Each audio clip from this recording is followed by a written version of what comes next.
বুখারীর বর্ণনা, আল্লাহর নবী বলেন জিনাল লিসান আল মান্তিক, জবানের জিনা হলো অবৈধভাবে কোনো নারীর সাথে কথা বলা, সরাসরি অপ্রয়োজনীয় কোনো নারীর সাথে কথা বলা, এটা জবানের জিনা।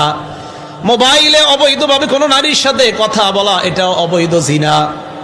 মোবাইলে একজন নারীর সাথে আপনার পর্দা করা, যার সাথে ফরজ, এই নারীর সাথে অনর্থক কোনো কারণ ছাড়া মোবাইলে কথা বলা, এটা জিনা, এটা মুখের জিনা, জবানের জিনা।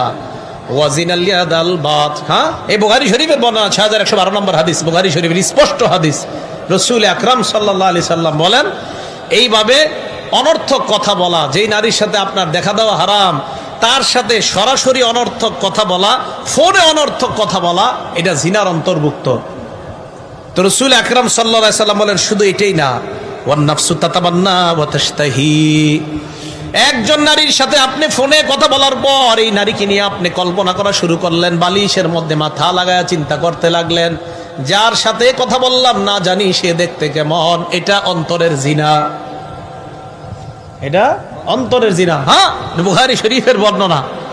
এখন সাহাবারা নবীর সাথে বায়াত হইতেছে, নবীজি বললেন, 1 নাম্বার শিরিক করবা না, 2 নাম্বার চুরি করবা না, 3 নাম্বার ওয়ালা তাজিনু, ব্যভিচার করবা না, 4 নাম্বার